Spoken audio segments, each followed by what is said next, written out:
कुंज विहारी जय राधा कुंज विहारी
अभय चरणारविंद भक्तिवेदांत स्वामी शिल प्रभुपाद की जो विष्णुपाद परमहंस परिव्राजिकाचार्य अष्टोत्तर सरस्वती श्रीमद् भक्ति सिद्धांत सरस्वती गोस्वामी प्रभुपाद की अनंत कोटि वैष्णव भक्त वृंद की हिताय गौर प्रेमानंदे भगवान श्री रामचंद्र की वाल्मीकि रामायण की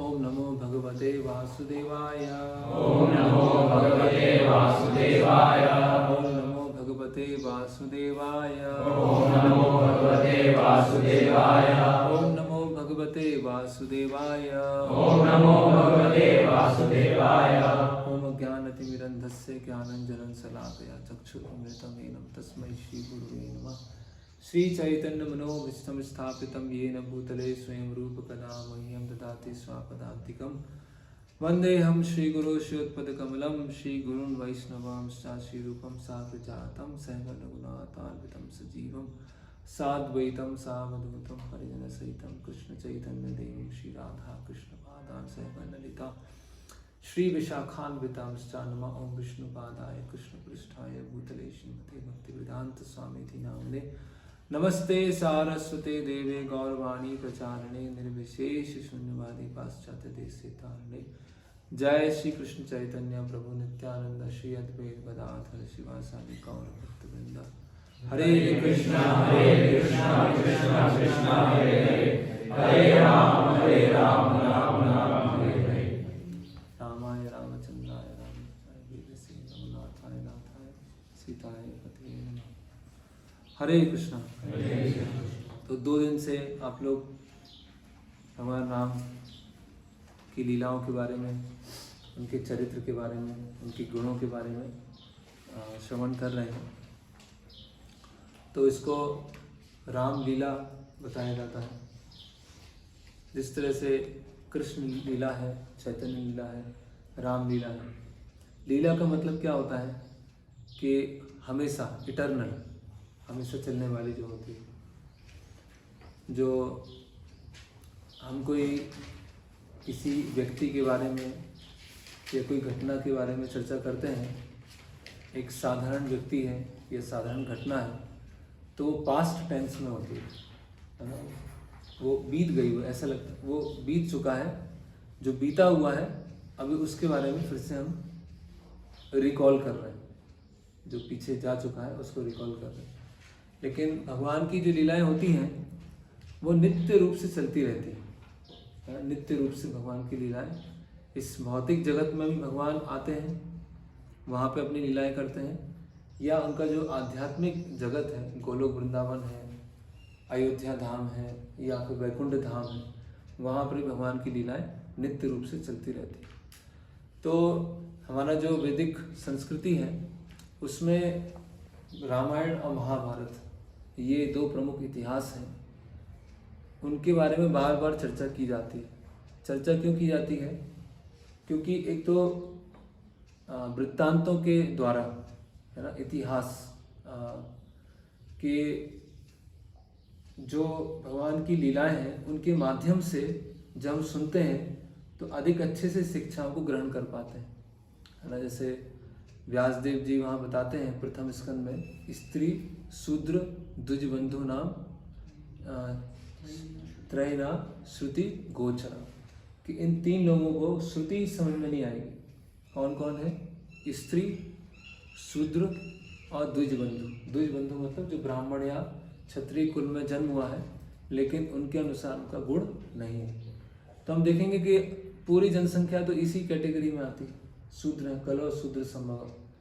तो बहुत अधिक हाईली फिलोसफिकल डिस्कशन करना उस सबके लिए संभव नहीं होता है। समाज में कुछ लोग ऐसे होंगे जो चर्चाएं कर पाएंगे, लेकिन फिर भी उसमें निराश होने की आवश्यकता नहीं है। जो भी बहुत ही उच्च स्तर की फिलोसफिकल चर्चा होती है वो व्यवहारिक रूप से कैसे प्रदर्शित हुई है या व्यवहारिक रूप से हम उसको समझ के कैसे अपने जीवन में लगा सकते हैं, उसके लिए व्यास देव जी ने इतिहास और पुराणों की रचना की। तो श्री वैष्णव संप्रदाय में बताया जाता है कि जो वेदांत है, जो व्यास देव जी ने वेदांत लिखा है, उसको स्पष्ट करने के लिए इतिहास और पुराण लिखे, है ना। तो वेदांतों का स्पष्टीकरण कहाँ होता है? इतिहास और पुराण में होता है। तो इसीलिए जो सभी शास्त्र हैं, चाहे वो भागवतम हो, चाहे वो महाभारत हो, रामायण हो, ये अन्य वैदिक शास्त्र हैं, उन सब का जो मैसेज होता है, संदेश होता है, वो एक ही होता है। ऐसा नहीं होगा कि महाभारत में कुछ दूसरा दिया है, भागवतम में कुछ दूसरा दिया है, रामायण में कुछ दूसरा दिया है। तो उसको बोलते हैं एक वाक्यता या समन्वयता, है ना, यूनिफॉर्मनेस। जैसे भगवान भगवद गीता में बताते हैं वेदस्य सर्वे अहम एव वेद्यो, कि वेदों के द्वारा मैं जानने योग्य हूँ। उसी तरह से जो वाल्मीकि रामायण है उसका भी लक्ष्य वही है जो श्रीमद् भागवतम का लक्ष्य है, और वेदों का भी वही लक्ष्य है जो रामायण का लक्ष्य है। तो दोनों क्या है? एक दूसरे के क्या है? पहलू हैं, अलग अलग पहलू, अलग अलग दृष्टिकोण हैं, लेकिन अंततः क्या है? वो एक ही लक्ष्य पर ले जाएंगे, है ना। तो जो श्री वैष्णव संप्रदाय है उसमें रामायण पर 18 शिक्षाएं बताई गई हैं, मुख्यतः 18 शिक्षाएं हैं, तो वो हम कभी बाद में लेंगे। तो कहने का मतलब क्या है कि ऐसा नहीं कि भागवतम क्लास में कुछ दूसरा है, रामायण में दूसरा है, उपनिषदों में कुछ दूसरा है, वेदों में कुछ दूसरा है। वो सब एक समन्वयता है ना। एक ही, जैसे एक पेज है ना, जैसे कोई एक राइटिंग पेज है और आपको पढ़ने के लिए लेंस दिया गया, है ना। तो जब लेंस दिया गया तो एक लाइन उसमें बहुत स्पष्ट रूप से दिख रही है, किसी दूसरे व्यक्ति ने वो लेंस लिया है तो उसको तीसरी लाइन बहुत स्पष्ट रूप से दिख रही है, और चौथे व्यक्ति ने वो लेंस लिया है तो उसमें अंतिम लाइन बहुत स्पष्ट रूप से दिख रही है, लेकिन पेज तो वो एक ही है। अब उसने लेंस कहाँ पकड़ के रखा है उस पर दिख रहा है कि पहली लाइन है, तीसरी लाइन है, लेकिन कोई सम्यक रूप से पढ़ेगा, है ना। जैसे वो हरिवंश पुराण में बताया गया है, वेदे रामायण चैव पुराणे भारते तथा आदि अंते च मध्य च हरि सर्वत्र गीयते। चाहे वेद है, चाहे रामायण है, चाहे पुराण है, उपनिषद है, शुरुआत में, मध्य में और अंत में हरि सर्वत्र गीयते। भगवान का भगवान विष्णु, भगवान कृष्ण, उनका गुणगान किया गया है, और उन तक कैसे अप्रोच किया जाए, उनकी शरणागति कैसी ली जाए उसके बारे में बताया गया है, और उनकी शरणागति किस लिए ली जाती है उसके बारे में बताया गया। तो बहुत इंपॉर्टेंट 18 शिक्षाएं हैं, उनमें से जो तीन पहले की शिक्षा है उसमें बताया जाता है कि परम सत्य क्या है। तो रामायण में बताया जाएगा परम सत्य कौन है, परम सत्य को अप्रोच कैसे करते हैं, मतलब शरणागति के बारे में बताया, और उनको अप्रोच जो किया जाता है, उनकी जो शरणागति ली जाती है वो क्यों ली जाती है ना। भगवान की शरणागति ली जाती है केवल भगवान की सेवा करने के लिए, भगवान के लिए, उसका कोई अन्य प्रयोजन नहीं होता। तो ये जो भागवत की शिक्षा है वो रामायण में भी बहुत स्पष्ट रूप से बताई गई। तो अभी हम जो पढ़ेंगे, जो बहुत ही प्रसिद्ध है और सब जगह गाया जाता है ना, सुंदरकांड, है ना। तो मंगलवार के दिन, शनिवार के दिन बहुत सारी मंडलियाँ बैठती हैं, राम मंदिर में, हनुमान मंदिर में, सब बैठते हैं, गाते हैं, और बहुत लंबे समय से ट्रेडिशन चला आ रहा है। लेकिन ये सुंदरकांड इतना महत्वपूर्ण है, जितने भी कांड हैं, आप में से किन्होंने पूरी रामायण पढ़ी?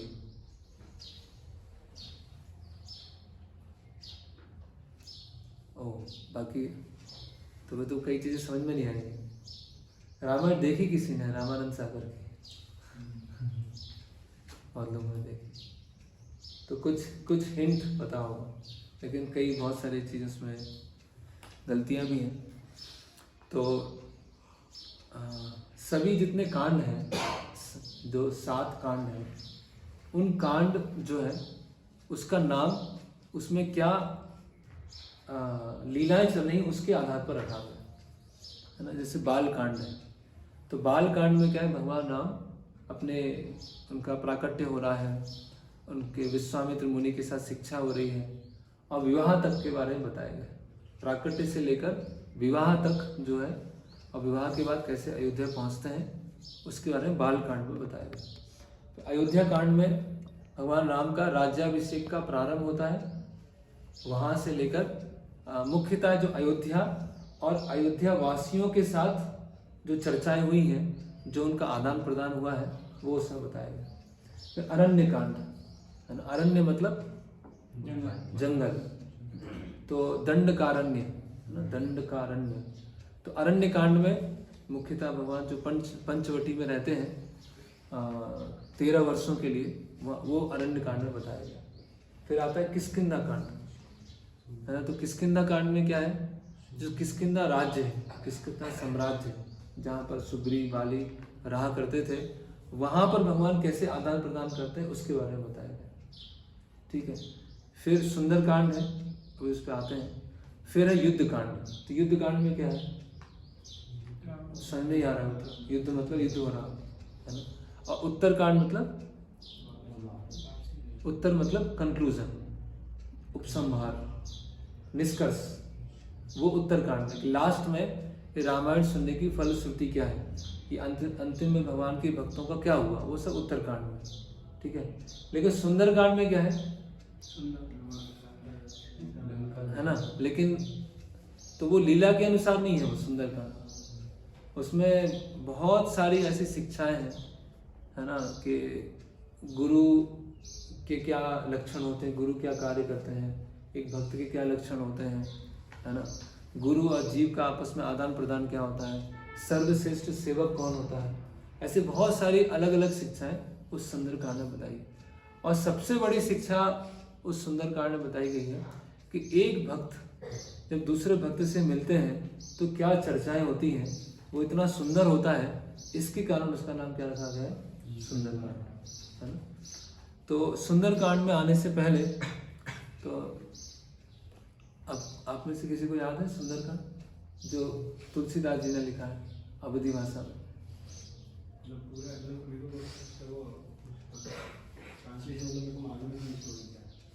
जो उसमें उसका अवधि या ट्रांसलेशन से कोई एक ही है, हाँ, लेकिन वो याद, तो वो जो तुलसीदास जी ने सुंदरकांड लिखा है, कई लोग पूछते हैं कि आप लोग उसको वो क्यों नहीं पढ़ते हैं, है ना। तो हमें कोई ऐसे एलर्जी नहीं है, लेकिन समस्या उसमें क्या है कि जो शुद्ध भक्ति पूरा निकल के आना चाहिए बाहर, वो इस तरह से नहीं है। उसमें कहीं ना कहीं वो सुंदरकांड की शुरुआत ही ऐसे होती है कि हमें कुछ भौतिक आकांक्षा चाहिए, है ना। वो होती श्री गुरु चरण सरोज रज निज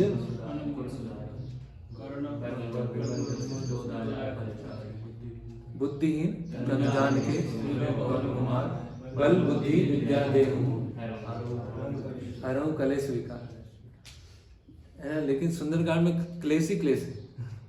हम देखेंगे हनुमान जी को इतने सारे चैलेंजेस आते हैं, इतने सारे क्लेश आते हैं, बल बुद्धि विद्या देहु मोह हरहु कलेश विकार। तो लोग गाते हैं और सुनते हैं, लेकिन उसका जो सार निकल के आना चाहिए कि उनके जीवन में क्या परिवर्तन आना चाहिए, वो व्यवहारिक रूप से दिखता नहीं है। तो सुंदरकांड में आने से पहले उसका जो बैकग्राउंड है, पहले वो हम समझने का प्रयास करते हैं कैसे वो बैकग्राउंड क्रिएट हुआ। तो जो किष्किंधा कांड है उसका लास्ट के कुछ अध्याय है, वो आज हम चर्चा करेंगे, और भगवान राम विलिंग वो कल हम सुंदरकांड चालू करेंगे। तो जब भगवान राम ने बाली का वध कर दिया, तो बाली का वध करने के बाद जो राजकुमार है ना, जो उत्तराधिकारी किसको बनाएगा, अंगद को बनाएगा, है ना। और सुग्रीव है वहाँ के राजा होते हैं, और उत्तराधिकारी जो होते हैं वो अंगद होते हैं। तो बारिश का समय जाता है, चतुर्मास लग जाता है, और चतुर्मास के समय सामान्यतः भ्रमण नहीं किया जाता है। मतलब पहले जिस तरह से प्रकृति चलती है, जैसे मौसम चलते हैं वैसे ही मौसम चलते थे। तो भगवान राम किष्किंधा क्षेत्र के बाहर प्रतीक्षा करते हैं, भगवान राम और लक्ष्मण, और जो सुग्रीव है वहाँ पर अपना राज्य करता है। तो सुग्रीव को क्या है, बहुत लंबे समय से वो डर की वजह से रह रहा था, बहुत डर था उसको, है ना। और वानरों की प्रकृति क्या है, तो सुग्रीव क्या है, वो बहुत अधिक भोग विलास में डूब जाते हैं, और भोग विलास में डूबने के पश्चात उनको ये याद नहीं रहता है कि 4 महीने के बाद, मतलब 4 महीने के मतलब सारी वानर सेना को बुलाकर उनको अलग अलग जगह भेजकर सीता माता का पता लगाना था। तो सुग्रीव क्या है, अपने भोग विलास में डूब जाते हैं। तो भगवान राम जो होते हैं वो लक्ष्मण जी को बोलते हैं कि आप जाके उनको स्मरण दिलाइए कि आपने क्या आपने आश्वासन दिया था, है ना। एक मित्र का क्या कर्तव्य होता है, आप उसको जाके बताइए, है ना। और भगवान राम थोड़ा सा ऐसा भी बोलते हैं, थोड़ा सा भयभीत करने के लिए, जिससे वो अपनी चेतना में वापस आए। बोलते हैं कि जिस रास्ते से बाली को भेजा था वो रास्ता अभी भी खुला हुआ है ना, ऐसा जाके सुग्रीव को बोल देना, है ना। तो लक्ष्मण भी बोलते हैं कि खुला नहीं है, उसमें उसको भेज ही दूंगा है ना। तो भगवान बोलते हैं कि नहीं, ऐसा नहीं है, बस उसको बता देना। सुग्रीव को बहुत समय के बाद ऐसे राज्य सुख मिला है। तो लक्ष्मण जी वहाँ पर जाते हैं, फिर हनुमान जी उनको थोड़ा सा शांत करते हैं, और फिर सुग्रीव क्या है, सभी दिशाओं से, सभी जगह से वानरों की सेना को बुला लेते हैं। तो वानरों की सेना को बुलाने के पश्चात सुग्रीव जो है पूरी वानर सेना को 4 भागों में विभाजित करते हैं, है ना। तो एक को भेजते हैं उत्तर दिशा में, एक को भेजते हैं पूर्व दिशा में, एक को भेजते हैं पश्चिम दिशा में, एक को भेजते हैं दक्षिण दिशा में। और सबको आशंका यही थी सबको कि दक्षिण दिशा में अधिकतर चांस यही है कि दक्षिण दिशा में सीता माता हो सकते हैं, क्योंकि जब रावण जो है आकाश मार्ग से सीता माता को ले जाता है, तो जब वो किष्किंधा क्षेत्र के ऊपर से गुजरता है रावण, तो सीता माता क्या करते हैं, अपने कुछ आभूषण वहाँ से निकालते हैं, और आभूषण निकालने के पश्चात कपड़े में बांधते हैं, और कपड़े में बांध कर जो ऋषिमुख पर्वत होता है उसके ऊपर वो फेंक देते हैं, क्योंकि वहाँ पर क्या होते हैं, बहुत सारे वानर खड़े होते हैं। उन वानरों में हनुमान जी होते हैं, सुग्रीव होते हैं, है ना, उनके और जो सहयोगी होते हैं, तो फेंक देते हैं। तो उससे उनको आशंका होती होना हो कि दक्षिण दिशा में उनको सीता माता को ले जाया गया है ना। तो दक्षिण दिशा की जो टीम थी, समूह था, वो सबसे मजबूत था, है ना। उसके जो नेता थे, नेतृत्व कर रहे थे, वो थे अंगद, है ना, और अंगद के साथ में थे जाम्बवन, और उसमें थे हनुमान जी और तार, है ना, और एक नल नील। ये सब दक्षिण समूह ये था। और सुग्रीव ने ये समय दिया था कि 1 महीने का आपके पास समय है, और 1 महीने के अंदर अगर आप सीता माता का खोज करके लेके नहीं आए तो आप सबको मृत्यु दंड दिया जाएगा, आप सबको मार दिया जाएगा, है ना।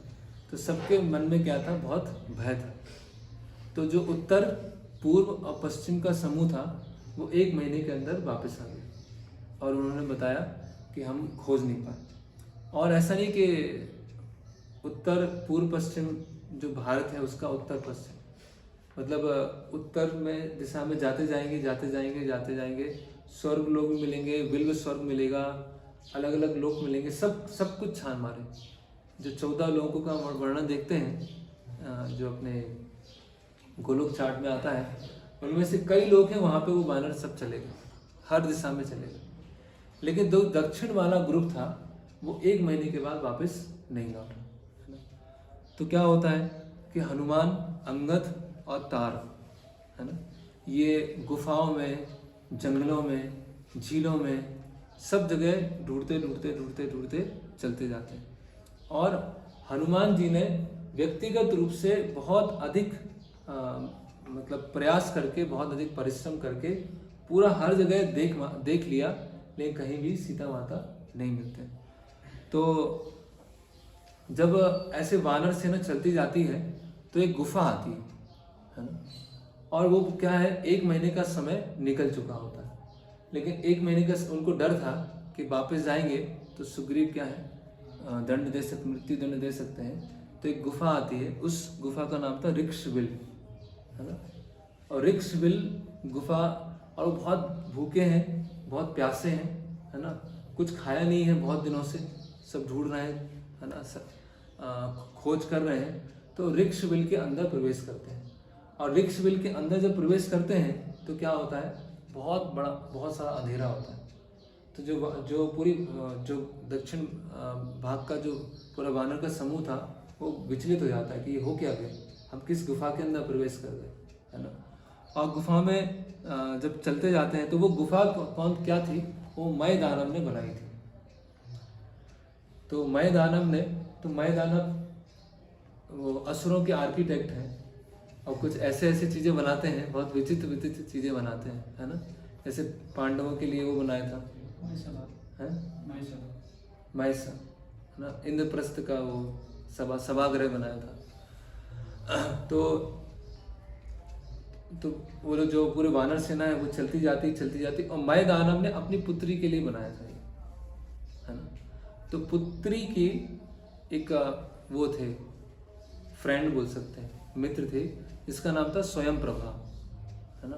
तो स्वयं प्रभा को इस पूरी गुफा की जिम्मेदारी दी गई थी कि ये जो ऋक्षबिल है इसका सुरक्षा करने का जिम्मेदारी क्या है, स्वयं प्रभा को था।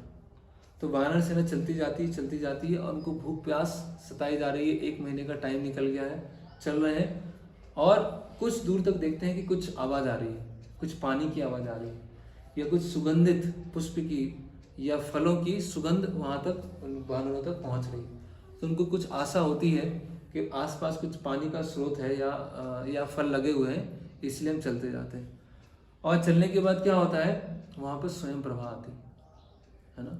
तो वो जो स्त्री को वो देखते हैं वानर, तो वो विचार में पहुंच जाते हैं कि वो पूछते हैं कि ये क्या गुफा कौन सी है और आप यहाँ अकेले जंगल में क्या कर रही हैं। तो स्वयं प्रभा बताती हैं कि मैं दानव की जो पुत्री है, मेरी दोस्त हैं, और मैं दानव ने मुझे संरक्षण देने के लिए एक गुफा में ऋक्षवेल के लिए रखा है। और आप लोग कौन हैं, आप लोग यहाँ पर क्या हैं, है ना। तो जो वानर होते हैं उनमें से हनुमान जी आगे आते हैं और हनुमान जी स्वयं प्रभा को समझाते हैं। तो हनुमान जी का पूरा आगे चल के ऐसा चरित्र आएगा कि जहाँ भी उनको भगवान राम के बताने का मौका मिलता है तो पूरा एकदम बताते हैं, शुरू से लेके लास्ट तक सब कुछ बताते हैं, है ना। तो हनुमान जी क्या है, बहुत ईगर रहते हैं, बहुत उत्सुक होते हैं। जब भी कोई भगवान राम के बारे में पूछेगा या हमारे प्रयोजन के बारे में पूछेगा तो पूरा मैं रामायण सुनाना वहाँ से चालू करूँगी।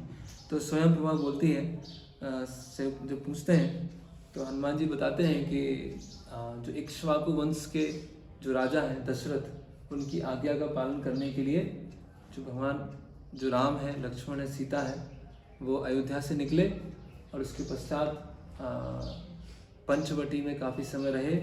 रावण ने अपहरण कर लिया सीता माता का, और सुग्रीव के हम सब सेवक हैं और सुग्रीव ने हमको दक्षिण भाग में भेजा है। तो अभी तक हम पता नहीं लगा पाए हैं हम क्या करें। तो स्वयं प्रभा बोलती हैं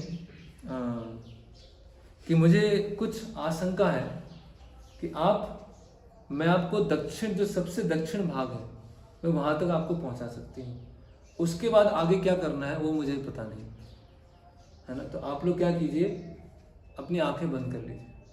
सारे वानरों ने आंखें बंद कर दी और कुछ क्षणों में क्या किया, स्वयं प्रभा ने सारे जो वानर थे उनको कहाँ ट्रांसफ़र कर दिया, जो समुद्र था उसके किनारे, वहाँ पे उनको ट्रांसफ़र कर दिया। तो सभी अंगद, हनुमान जी, जामवन, है ना, सब ऋक्ष वालू सब वहाँ पर समुद्र के पास में पहुँच गए, है ना। अभी समुद्र के पास में वो खड़े।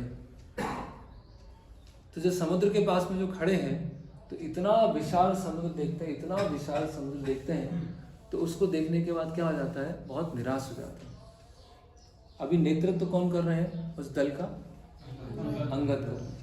तो अंगद क्या हो जाते हैं, वो निराश हो जाते हैं, है ना, कि अब तो कुछ नहीं होने वाला, है ना।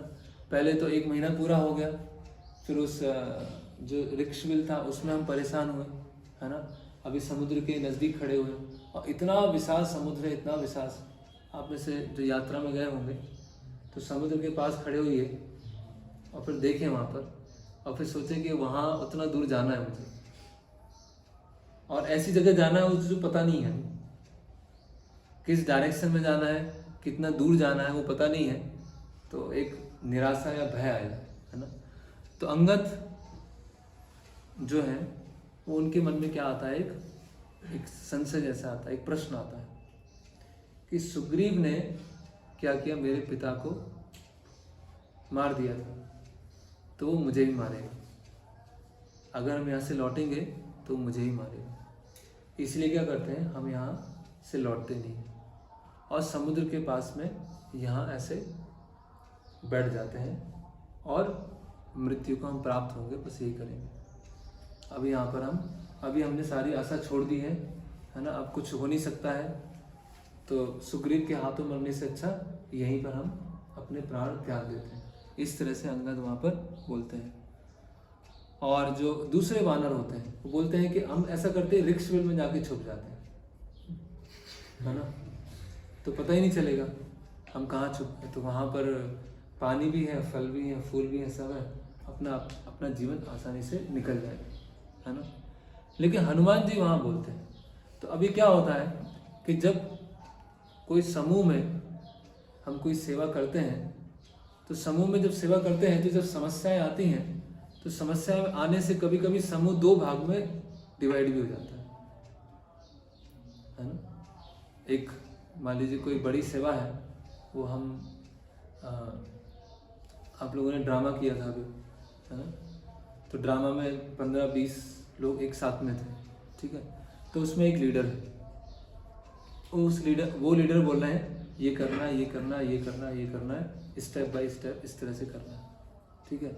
अभी कुछ समस्या आई, कुछ कार्य करने में समस्या आई, उनमें से किसी एक ने बोला नहीं इस तरह से किया जाए, तो जो लीडर है उसके साथ में कुछ लोग हो गए और जो एक व्यक्ति कुछ बोल रहा है उसके साथ में कुछ हो गए। अभी वो समूह एक नहीं रहा, समूह दो में डिवाइड हो गया। तो जब दो में डिवाइड हो गया तो समूह की जो फोकस था, ये जो चेतना थी, वो सेवा करने की अभी कम हो गई, किसके अनुसार होना चाहिए वो अधिक हो गई। लेकिन अगर एक समूह को पता है कि हम किस लिए सेवा करने आए थे और उसका फोकस है, तो समूह क्या होगा, दोबारा आपस में मिल जाएगा। तो इस तरह से हनुमान जी जो है ना, अंगद हनुमान जी से छोटे हैं, है ना, छोटे हैं कि नहीं, लेकिन नेता किनको बनाया गया है, अंगद को बनाया गया है। तो हनुमान जी क्या है, अंगद के भी सबमिसिव रोल, कि जैसा अंगद बोलेंगे वैसा हम करेंगे, है ना, चाहे वो उम्र में छोटे हों, चाहे एक्सपीरियंस में कम हो, लेकिन उनको बनाया गया है तो इसीलिए फॉलो किया गया। ठीक है, तो हनुमान जी बोलते हैं कि अंगद आप जो बाली के पुत्र हो, बाली इतना बलवान था, है ना, और इतने डर के मारे रिक्सवेल में छुप जाना, है ना, और निराश होके तुम प्राण त्यागने के लिए ऐसे करना, ये तुम्हें शोभा नहीं देता, है ना, तुम गलत सोच रहे हो। तुम जिस कार्य के लिए आए हो उस कार्य को तुम्हें पूरा करना चाहिए, है ना।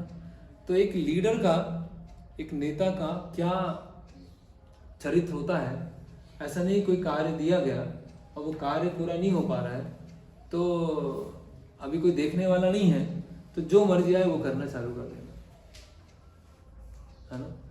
वो रिक्सविल में जाके छुप गए या वहाँ जाके मृत्यु दी जाएगी। वास्तव में सुग्रीव कोई मृत्यु देने वाले नहीं थे, वो केवल एक भयभीत करने के लिए बताया गया था, है ना, और यहाँ रह गए। तो एक जो लीडर है उसको विम्सिकल नहीं होना चाहिए। विम्सिकल मतलब मन माफिक नहीं होना चाहिए, मन मौजी नहीं होना चाहिए कि जब इच्छा हुई वो कर लिया, जब इच्छा नहीं हुई तो वो कर लिया, है ना। ये सभी के लिए लागू होता है, लेकिन अभी हम अंगद हैं, उनके केस में हम देख रहे हैं ये सबके लिए लागू होता है प्रिंसिपल। और लीडर के लिए तो खासकर होता है, क्योंकि लीडर क्या है, लीडर के ऊपर कई लोगों का सेवा डिपेंड होता है ना, कई लोगों का भक्ति जीवन डिपेंड होता है, तो उसका इम्पोर्टेंस और अधिक बढ़ जाता है। तो अगर लीडर विम्सिकल हो जाए, मन माफिक हो जाए, तो क्या हो जाएगा, उसके जो फॉलोअर्स हैं उनके जीवन में क्या आ सकता है, उथल पुथल आ सकती है, क्योस आ सकता है। तो और जब भी हमें कोई कार्य किया जाए तो कैसी भी स्थिति आए, कैसी भी बाधा आ रही है, कैसी भी समस्या आ रही है, उसको हम करते जाए, अपने आप वो हल मिलना चालू हो, उसमें हम अंदर जाते जाए, उससे निराश नहीं हो, है ना। अभी अंगद क्या होगा, निराश हो, अब कुछ हो नहीं सकता, और दूसरे बोल रहे हैं कि छुप जाते हैं, तो दोनों विचार क्या है, दोनों विचार गलत है। तो हनुमान जी वहाँ बोलते हैं, हाँ, अंगद ने क्या किया, हनुमान जी की बात को नकार दिया कि मैं नहीं सुनने वाला, है ना। और यहाँ पर आमरण, हम अभी कुछ खाना नहीं खाएंगे, कुछ पानी नहीं पिएंगे, और अपने उसको त्याग देंगे, प्राण को यहाँ त्याग देंगे। तो हनुमान जी को कहा अंगद ने कि आप मेरा प्रणाम राम और लक्ष्मण को बोल देना, है ना, और मेरी माँ है तारा, उनको भी बोल देना, है ना। और अंगद क्या हो गए, खड़े हो गए वहाँ पर घास पर, और खड़े होकर बस अभी कुछ खाएंगे नहीं, अब हमने प्राण त्याग देंगे। और जब बानरों ने देखा कि हमारे नेता ही ऐसे कर रहे हैं, वो ही ऐसे खड़े हो गए, तो सारे बानरों ने सोचा हम भी प्राण त्याग देंगे, अभी हम भी वहाँ नहीं जाएंगे, है ना। तो फिर हनुमान जी ने क्या किया, अन्य वानरों के साथ में मिलके भगवान राम की चर्चा करना चालू कर दिया। वहाँ पर रामस्य वन वासम चा क्षयम दशरथस्य चा जनस्थानम वधम चय जटायुषा हरणम चैव वैदेह वालिना च वधम तथा राम कोपम च वदताम हरिनाम भयम आगता। तो इस तरह से हनुमान जी वहाँ अन्य वानरों के साथ में चर्चा करते हैं कि ऐसे ऐसे घटनाएं हुई। तो जब अंगद और बाकी वानर वहाँ पे खड़े हैं और उपवास रखा है और मृत्यु को प्राप्त होंगे, तो बहुत दूर एक क्या होता है, वल्चर, वल्चर क्या बोलेंगे, गिद्ध। तो गिद्ध की आंखें कैसी होती हैं, बहुत दूर तक देख सकती है ना, बहुत, अगर 1-2 किलोमीटर ऊपर भी है, 1000 मीटर ऊपर भी है और नीचे कोई पक्षी है या पशु है ना, या फिर कोई मरा हुआ व्यक्ति पड़ा हुआ है तो गिद्ध को भी देख लेती है। तो जब गिद्ध इतना दूर से देखती है ना कि यहाँ कुछ वानर हैं, तो गिद्ध को क्या लगता है, अच्छा ब्रेकफास्ट मिल गया है ना, बढ़िया गर्मा गर्म ब्रेकफास्ट, ठीक है। और गिद्ध क्या होते हैं, उनका नाम होता है संपाति, जो जटायु के क्या होते हैं, बड़े भाई होते हैं। तो संपाति देखते हैं कि इतने सारे मंकी एक साथ यहाँ पर हैं, तो बढ़िया है, आज तो खाएंगे, अच्छे से खाएंगे। तो अंगद बोलते हैं हनुमान जी से कि आज तो ये यम जो है ना, यमदूत जो है इस गिद्ध के रूप में आए और हमको खा जाएंगे, है ना। तो तथा सर्वाणि भूतानि तिर्यक योनि गतानि अपि प्रियम कुर्वन्ति रामस्य तक्ता प्राणम यथा वयम। तो बोलते हैं जिस तरह से पशु पक्षियों ने और विशेषकर जटायु ने अपने प्राण भगवान राम के लिए त्याग दिए थे, उसी तरह से आज हम भी अपने प्राण त्याग देंगे। इस तरह से वो श्लोक बोलते हैं। तो जैसे ही वो जटायु का नाम आता है तो जो उनके जो बड़े भाई हैं, जो संपाति हैं, वो सोचते हैं कि ये जटायु का नाम ले रहे हैं, है ना। और ऐसा क्या हुआ, जटायु कैसे मृत्यु हो गई, है ना, राम लक्ष्मण को प्रणाम कर रहे हैं, हुआ क्या, तो जानने का प्रयास करते हैं। तो संपाति क्या होते हैं, ऊपर उड़ रहे होते हैं, आते हैं और नीचे वहाँ पर आ जाते हैं और फिर बानरों के पास में खड़े होते हैं, है ना, और पूछते हैं कि जटायु क्या हुआ था, जटायु कैसे मृत्यु हो गई, है ना, और राम जंगल में कैसे आए, है ना। तो सब प्रश्न पूछना चालू कर देते हैं। तो अंगद वहाँ बताते हैं कि जटायु जो है पंचवटी में सुरक्षा कर रहे थे, और जब रावण ने सीता माता का अपहरण किया तो रावण ने क्या किया, एक पंख को काट दिया, और एक पंख को काटने से जटायु की वहाँ पर मृत्यु हो गई। और जटायु ने ही भगवान राम को एक हिंट दिया था कि आप दक्षिण दिशा में जा सकते हैं, तो हम उसी कार्य के लिए वहाँ पर जा रहे थे, है ना। तो जो संपाति होते हैं तो उनको बहुत दुख होता है कि छोटे भाई की मृत्यु हो गई और छोटे भाई ने भगवान की सेवा करने के लिए ऐसे अपने प्राणों को त्याग दिया, है ना। और फिर अब वो अपनी स्टोरी बताते हैं कि है ना, संपाति क्या है, अभी जटायु के हालांकि बड़े भाई थे, इतने शक्तिशाली नहीं थे, इतने शक्तिशाली नहीं बचे थे। तो संपाति बताते हैं कि जब हम यूथ थे, है ना, बचपन में यूथ में क्या थे कि हम लोगों को अपने उड़ने पर, अपने बल पर बहुत अभिमान आ गया था। तो एक बार क्या हुआ कि हमने सोचा कि सूर्य को ही खा जाते हैं, सूर्य को ही ले जाते हैं। तो हम उड़ते सूर्य के पास में चले गए, और जब वहाँ पर हम पहुँचे, है ना, तो जब उसके नज़दीक पहुँचने वाले थे तो हमारे पंख जलने लगे। तो मैंने क्या किया कि जटायु को अपने पंख से ऐसे घेर लिया, है ना, लेकिन जो मेरे पंख हैं वो जल गए और जटायु वहाँ से फिर चले गए, है ना। तब से मुझे अपने भाई के बारे में पता नहीं है, तब से मेरा भाई कहाँ गया मुझे उसके बारे में कुछ जानकारी नहीं है। तो अंगद बोलते हैं कि आपको कुछ पता है, रावण के बारे में कुछ पता है। अभी हम ये देखते हैं कि कभी कभी जीवन में ऐसा लगता है कि सब डार्क हो गए, है ना, सब अंधेरा हो गया, अभी कुछ समझ में नहीं आ रहा। कई बार ऐसे डिवोटी बोलते प्रभु जी कुछ समझ में नहीं आ रहा, कुछ समझ में नहीं आ रहा, आगे क्या करें इसको समझ में नहीं आ रहा, ऐसे कार्य बार बार बोलते हैं। तो हम ये देखते हैं कि वानरों की स्थिति ऐसी है कि वो अभी प्राण त्यागने के लिए तैयार है, और गिद्ध भी आ गया, लेकिन उन्होंने वहाँ भगवान राम की चर्चा कर रहे हैं और किस तरह से जटायु ने प्राण त्यागे। तो उनके लिए वो जो मरने जैसी स्थिति हो गई थी, प्राण त्यागने जैसी स्थिति हो गई थी, वो भी उनके लिए क्या हो गई, वो भी क्या हो गई उनके लिए एक अवसर बन गया, भगवान की सेवा का अवसर बन गया। तो इसीलिए कभी भी अगर हम निराश हो भी रहे हैं या जीवन में ऐसी स्थिति आ रही है लेकिन भगवान राम की चर्चा करना, भगवान कृष्ण की चर्चा करना और येन केन प्रकार सेवा में लगे रहना, अगर इस तरह से हम करेंगे तो कहीं ना कहीं ऐसा रास्ता खुलेगा।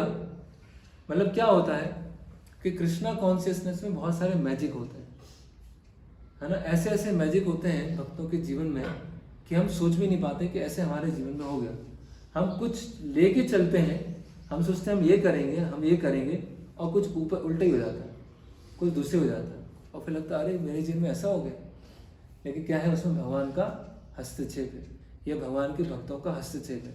तो इसी तरह से जो वानर सेना है, जो पूरी तरह से हार मान चुकी थी, लेकिन क्या आ गए वहाँ पे संपाति आ गए। अभी देखिए क्या होगा, अभी पूरा हर चीज़ चेंज हो जाएगी। तो अंगद पूछते हैं कि आपने रावण की कोई न्यूज है, कुछ आप बता पाएंगे? तो संपाति बोलते हैं कि हाँ, कुछ दिन पहले की बात है कि रावण जो है यहाँ पर एक स्त्री को यहाँ पे आकाश मार्ग से ले जा रहे थे, और वो जो स्त्री है वो जोर जोर से पुकार रही थी, हा राम हा कृष्ण, हा राम हा लक्ष्मण, है ना। वो जोर जोर से वो पुकार रही थी, है ना। और वो जो राक्षस है यहाँ से 100 योजन दूर है ना, 100 योजन वो दूर है। और वो स्त्री ने सिल्क के कपड़े पहने हुए थे, गहने पहने हुए थे, अभी वो पहने हुए सिल्क के कपड़े पहने हुए हैं, और बहुत सारे राक्षसनियों से वो घिरी हुई। क्योंकि जो गिद्ध होती है उसकी विजन क्या होती है, बहुत दूर तक होती है। तो वो समझ जाते हैं कि आकाश मार्ग से वो राक्षस ले गया, और 100 योजन दूर एक जगह है, उस जगह पर अशोक वाटिका है, उस जगह पर वो वहाँ पर बैठी है, ये वस्त्र पहनी है, ये आभूषण पहने हैं, और राक्षसनी उनको घेर के बैठे हो। तो जैसे ही वो ये वानर सुनते हैं, तो वानर क्या जाते हैं, उछल कूद करना चालू कर देते हैं, एक दूसरे गले लगाते हैं, पूछ को किसने लगते हैं, ऐसे एकदम बिल्कुल उत्साही हो जाते हैं कि वो तो अब पता चल गया है ना, एकदम। अब सोचिए मरने जैसी स्थिति हो गई किसी की, और एकदम से कुछ पता चल गया, है ना, तो उसको हम कल्पना भी नहीं कर सकते। तो रावण जो है कुबेर का भाई है, और विश्वकर्मा ने लंका बनाया था, वहाँ पर वो रहता है ना। और आप समुद्र को पार करके वहाँ पर सीता माता को देख सकते हैं। और फिर संपाति ने बोला कि मैं अभी समुद्र के नज़दीक जाके जल तर्पण करूँगा अपने छोटे भाई के लिए, जटायु के लिए। तो वहाँ पर जाते हैं, और जो वानर है सब खुश हो जाते हैं कि उनको पता चल गया। अभी जो जामवन है वो क्या है, वो वयोवृद्ध है, ज्ञानोवृद्ध है ना। तो और जामवन कब से है, सतयुग से है ना। तो जो थोड़े ज्ञान में वृद्ध होते हैं, अनुभव में वृद्ध होते हैं, तो वो और चीज़ों को अच्छे से जानने का प्रयास करते हैं। तो जामवन ऐसे खुश नहीं होगा कि उछलने लगे, और ये वो और बोलते हैं कि और हमको जानकारी दीजिए आप, कंफर्म करने के लिए कि ये सही है नहीं है। ऐसा तो नहीं बस उत्साह में और सब उछल कूद करने लगे, वास्तव में सही है कि नहीं, आप और जानकारी बताइए, है ना। तो संपाति बोलते हैं कि वो अभी वर्तमान में सीता माता को लंका में देख सकते हैं, और मैं बहुत बूढ़ा हूँ, मैं बहुत कमज़ोर हो चुका हूँ, मैं अपने पुत्र जिसका नाम है सुपार्श्व, उस पर निर्भर हूँ खाने के लिए। तो एक बार सुपार्श्व जो था वो मुझे खाना लेने के लिए गया था, और जब खाना लेने के लिए गया था तो खाना लेके वो आ रहा था, और रास्ते में उसको क्या मिला कि ऐसा काला राक्षस था जो एक स्त्री को ले जा रहा था। तो सुपार्श्व ने पहले सोचा कि युद्ध करेंगे, लेकिन अपनी स्थिति को देखकर सुपार्श्व ने क्या किया, वो छोड़ दिया, है ना। और जो रावण है वो सीता देवी को लेके वहाँ से चला गया, और सुपार्श्व मेरे पास में आया, और सुपार्श्व ने पूरा मुझे बताया कि जो रावण था वो इनको ले जा रहा था। तो ये डबल क्रॉस हो गया, क्रॉस चेक हो गया। पहला संपाति ने खुद देखा, और दूसरा उनके जो पुत्र हैं सुपार्श्व ने खुद आमने सामने देखा, रावण के साथ बातचीत किया और ले गया। तो ये फिर कंफर्म हो गया। ओके। और जब ये जटायु के लिए जल तर्पण किया, तो संपाति के जो पंख हैं वो धीरे धीरे वापस आ गए, है ना। तो संपाति के पंख वापस आ गए, है ना। तो सब आश्चर्यचकित हो गए कि ये कैसे हो गया, है ना। तो संपाति हैं वो घटना बताते हैं कि जब मैं सूर्य के पास में जा रहा था और मेरे पंख जल गए थे, तो पंख जल के मैं नीचे गिरा था और 6 दिन तक क्या रहा था, अचेतन अवस्था में रहा था। और जहाँ पे मैं गिरा था वो एक ऋषि निशाकर का स्थान था। महर्षि जो निशाकर है उनका स्थान था। तो महर्षि निशाकर ने मेरी दयनीय स्थिति को देख के बोला कि कुछ हजारों साल के बाद एक वानर सेना यहाँ पर आएगी, और जब वानर सेना यहाँ पर आएगी और तुम भगवान राम की जब सेवा करोगे तो तुम्हारे जो पंख हैं वो वापस आ जाएंगे। तो इस तरह से मतलब जो ऋषि हैं उन्होंने इतने हजारों साल पहले बता दिया था कि भगवान राम और लक्ष्मण यहाँ पर आएंगे और वानर यहाँ पर आएंगे। तो हम देख सकते हैं कि जो ऋषिगण हैं वो कितने दूरदर्शी है ना, त्रिकालज्ञ होते हैं। तो यहाँ पर वाल्मीकि मुनि बता रहे हैं कि निशाकर जो थे वो संपाति को तुरंत पंख दे सकते थे, तुरंत क्यों नहीं दिया, उनको पीड़ा में क्यों रखा, इतनी अधिक पीड़ा में क्यों रखा। पीड़ा में इसीलिए रखा जिससे उनको इस पीड़ा के कारण हमेशा राम लक्ष्मण और सीता माता का स्मरण होता रहे, है ना। कब वो आएंगे, कब वो आएंगे, कब वो आएंगे, मैं समाचार दूंगा और मेरे पंख वापस आएंगे, है ना। तो भगवान भी ऐसे हमें पीड़ा वाली स्थिति में रख सकते हैं, ऐसे कष्ट वाली स्थिति में रख सकते हैं। लेकिन अगर कुछ भक्ति वाला पुण्य है हमारे पास तो भगवान का स्मरण करते रहेंगे। अगर पापी हैं तो और विरोधी हो जाएंगे और विरोध में खड़े हो जाएंगे, है ना। ओके, फिर आगे क्या हुआ कि सबको पूरा एकदम उत्साह आ गया, है ना, सबको पता चल गया। अभी ये है कि कौन जाएगा, कौन समुद्र को लांघेगा, कौन पता लगाने जाएगा। सब खड़े हुए हैं और सब समुद्र को देख रहे हैं, है ना। और अंगद ने बोला कि अभिजीत मुहूर्त है उसमें हम चालू करेंगे अपने जो अगली नेक्स्ट जो यात्रा है, अभिजीत मुहूर्त में चालू करेंगे। ओके, फिर अंगद ने देखा, अंगद जो नेता है उसको सबसे आगे होना चाहिए, तो अंगद ने एक मीटिंग बुलाया, जो मुख्य वानर है उन सबका एक मीटिंग बुलाया कि अभी आगे का कैसे किया जाए, है ना। तो उस समूह में सब आपस में चर्चा करने लगे। एक वानर ने बोला मैं 10 योजन छलांग लगा सकता हूँ, एक ने बोला मैं 20 लगा सकता हूँ, एक ने बोला 30 लगा सकता हूँ, एक ने बोला 40 लगा सकता हूँ। अंगद ने बोला कि मैं 100 लगा सकता हूँ। जामवंत ने बोला कि जब मैं युवा था तो जब ये त्रिविक्रम रूप वामन रूप में आए थे, तो वामन रूप ने जब भगवान ने अपना बड़ा रूप दिखाया था तो उनके पूरे पैर की मैंने 21 बार परिक्रमा किया था, पूरे ब्रह्मांड को मैंने 21 बार घूमा था। लेकिन अभी मैं वृद्ध हो गया हूँ इसलिए वहाँ पे मैं जा नहीं पाऊँ। तो अभी अब क्या किया जाए, है ना। और जामवंत ने कहा कि अंगद आपको नहीं जाना चाहिए, आप नेता हैं, अगर नेता को कुछ प्रॉब्लम हो गया तो पूरा समूह क्या हो जाएगा, छिन्न भिन्न हो जाएगा, तो अभी कौन जाए, है ना। तो इसमें हम ये चीज़ समझ सकते हैं कि जब भी हम समूह में सेवा करते हैं तो हो सकता है कोई समूह में लीडर नहीं है लेकिन कोई बहुत एक्सपीरियंस है, बहुत अनुभवी है, तो उनकी बातों को हमें सुनना चाहिए, उनसे हमें विचार विमर्श करना चाहिए। और हमारे समूह में ऐसा होना चाहिए कि लोग एक दूसरे को उत्साह दें, ऐसा नहीं कि एक दूसरे को निरुत्साहित कर जाए, तुमसे तो कुछ होगा ही नहीं, तुम तो बेकार के आदमी हो, है ना। जैसे पांडव और कौरवों का जब युद्ध हो रहा था तो उसमें क्या होता है कि कर्ण के सारथी कौन थे, शल्य। शल्य कौन है, नकुल और सहदेव के मामा है। तो दुर्योधन ने क्या किया था, ट्रिक करके शल्य की बहुत मेहमान, है ना, अतिथि सत्कार किया। तो शल्य को क्या लगा कि तो पांडव ही होंगे, बोले मैं आपकी तरफ से युद्ध लड़ूंगा, बहुत अच्छा युद्ध लड़ूंगा।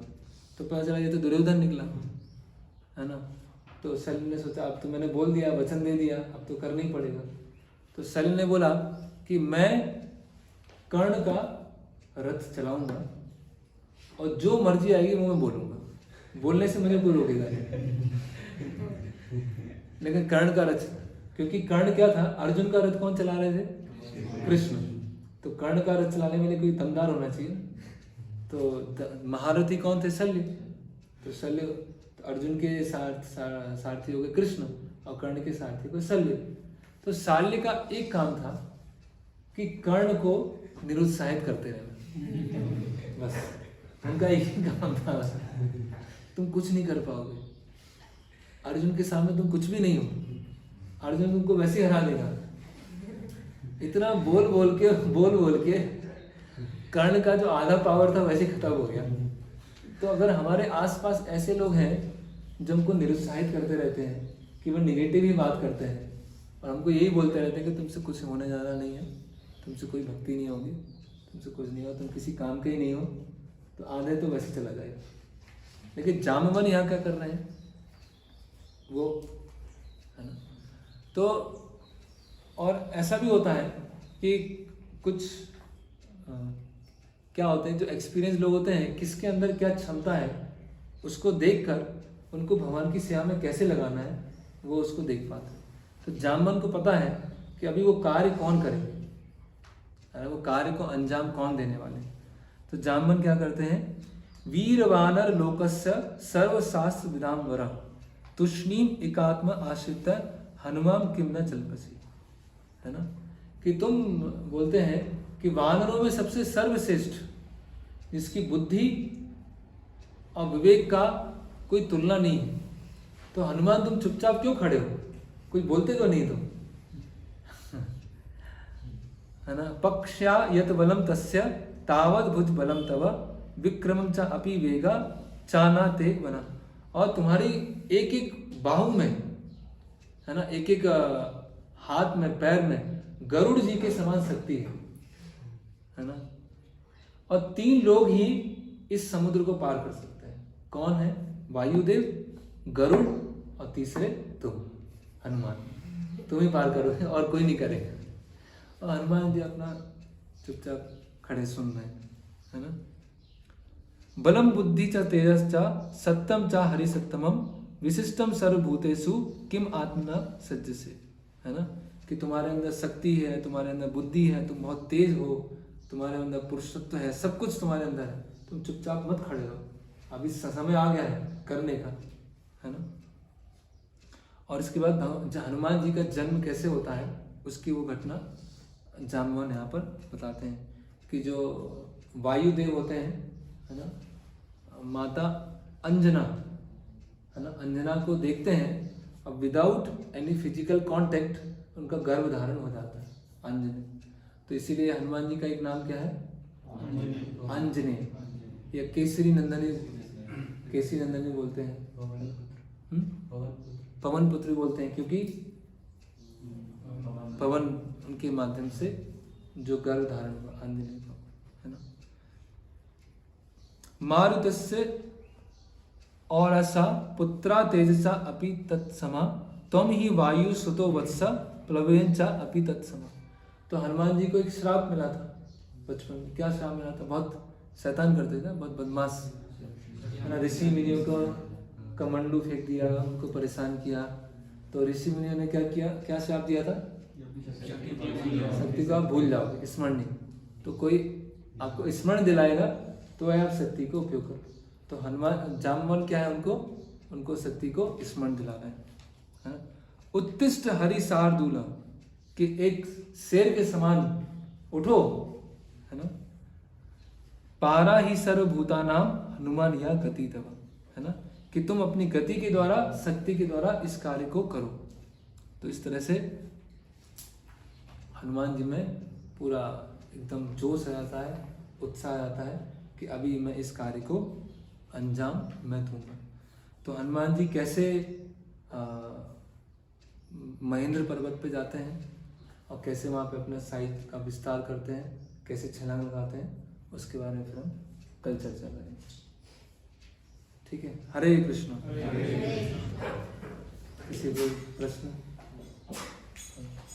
प्रभु जी, जो दूसरे बालक थे वो इतनी आसानी से ब्रह्म लोक, स्वर्ग लोक तक पहुंच गए थे, और इधर पास ही में था जो 100 योजन या इतने पास था, इधर जाने में इतनी प्रॉब्लम क्यों हुई थी? नहीं, वो अलग अलग रास्ते से गए थे। सुग्रीव जो थे उधर तो मतलब इतना जल्दी पहुंच गए, तो इधर ये तो पास ही में, इधर तो कोई भी जा सकता था, मतलब जो अशोक लगता है वो पास ही में, इधर जाने में इतनी इनको दिक्कत नहीं, रहती। हाँ वो अभी हम इमेजिन कर रहे हैं क्योंकि हमने सब पढ़ा है ना। अभी जब कोई कार्य किया जाता है, जैसे मान लीजिए आप ड्रामे में थे ना, हाँ ठीक है, तो आपका 10-15 दिन प्रैक्टिस चला था, ठीक है, फिर आपने ड्रामा किया वहाँ पर, ठीक है। अभी कोई इसकी हिस्ट्री लिखे, उसमें गलतियाँ भी लिखे कि ये गलती हुई थी, ऐसा नहीं हो पाया था, और इसकी एक बुक बनाए और कोई उसको पढ़ रहा है, तो लास्ट में जो किया, जो बहुत देर में किया, तो कोई व्यक्ति बोलेगा इसको पहले क्यों नहीं किया था,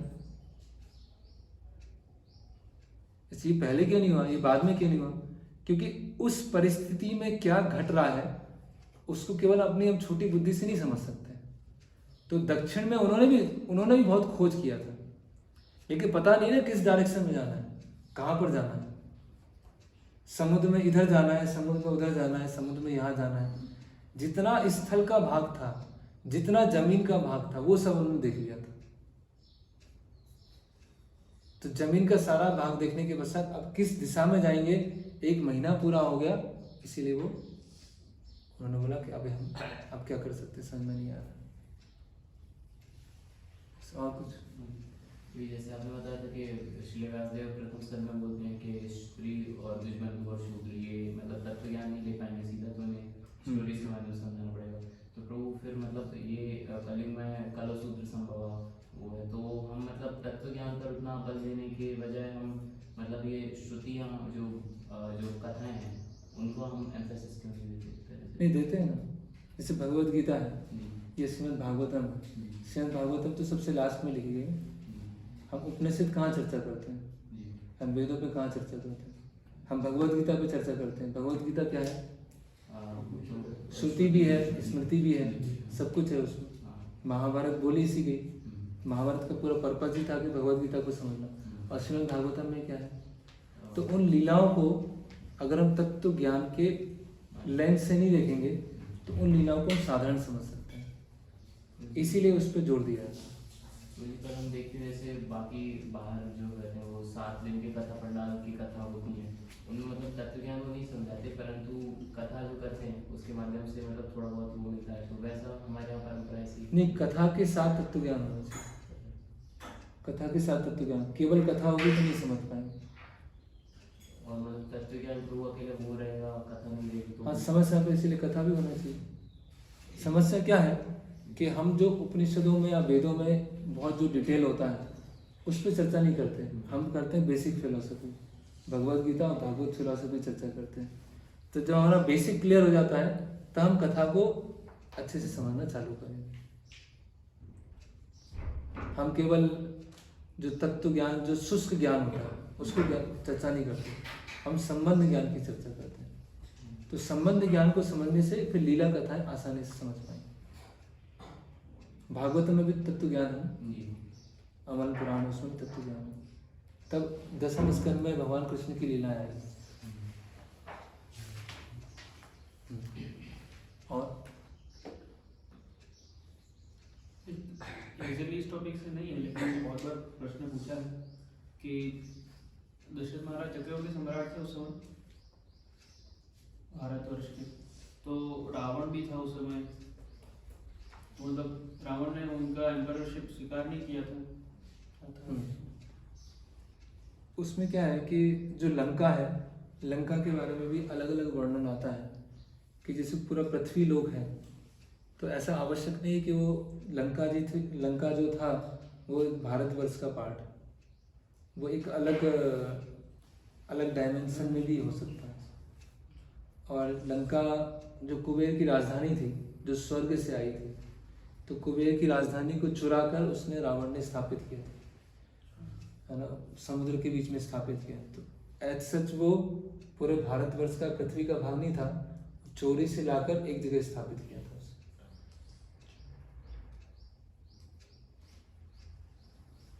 एक बात हाँ, मतलब ये जो वानर थे इन्हें मृत्यु का भय था, लेकिन भगवान के शुभ भक्तों को तो मृत्यु का भय होता ही नहीं।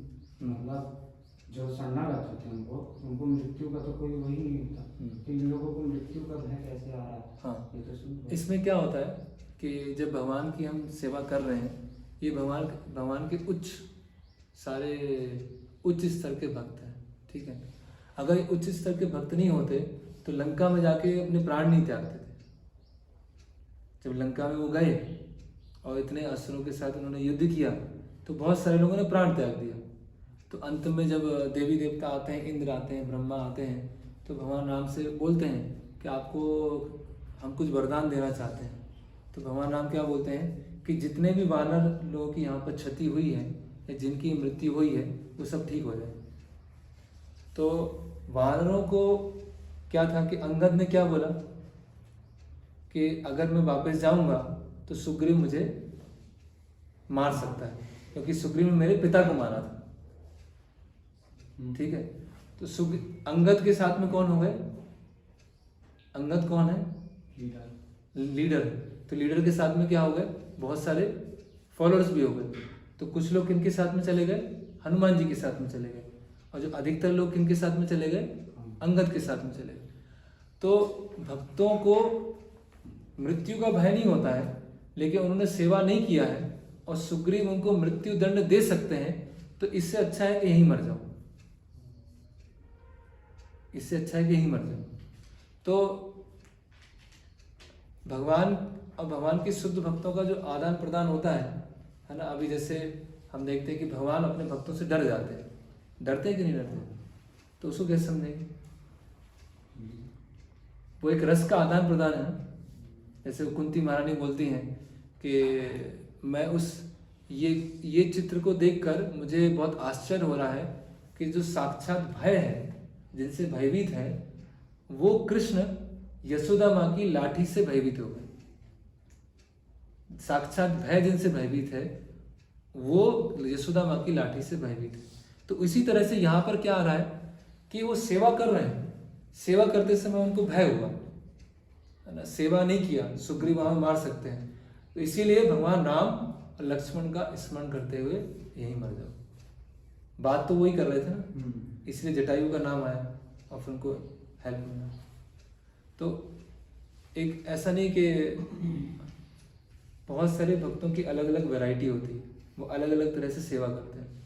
तो जैसा हम सोचते हैं बिल्कुल वैसे ही होगा, वो जरूरी नहीं है। अलग अलग भक्त भगवान की अलग अलग तरह से सेवा कर रहे हैं। तो वानर इस तरह सेवा कर रहे हैं कि ठीक है मैं यहीं प्राण त्याग देते। रामेश्वरम ट्रिप हुई थी तब आपने बताया था कि जो रामानंदी संप्रदाय है उसी संप्रदाय की एक टूटी हुई शाखा है और अभी वो उसमें मतलब प्रामाणिक नहीं रहेगी, पहले वो प्रामाणिक थी। तो प्रभु एक भक्त थे वो बोल रहे थे कि अभी भी वो प्रामाणिक है, तो मतलब आप उस पर थोड़ा क्लियर कर दें। तो उनसे पूछे कैसे प्रमाणिक? उन्होंने प्रभु जी ये बोला था कि जो रामानंदाचार्य थे मतलब वो श्री संप्रदाय से थे और मतलब जो अभी वो करते हैं मतलब वगैरह तो श्री संप्रदाय के वो समन्वय में है, इसलिए वो प्रामाणिक नहीं। तो कोई बोलेगा प्रमाणिक है, कोई बोलेगा अप्रमाणिक है। तो उनसे पूछिए कैसे प्रमाणिक? शिक्षा बताइए ना। रामानंदी संप्रदाय में कौन से स्क्रिप्चर को पढ़ा जाता है? तो रामचरितमानस में तो कई ऐसे श्लोक हैं जिसमें बताया गया कि वो निराकार से आए, निर्विशेष से आए। तो कैसे हुए? तो मतलब फाइनल कंक्लूजन ये कि वो प्रामाणिक नहीं है और उनके शास्त्र मतलब हाँ, मतलब उसमें उनके साक्षात्कार है, रियलाइजेशन। गोस्वामी तुलसीदास है, उनके साक्षात्कार है, महान है वो।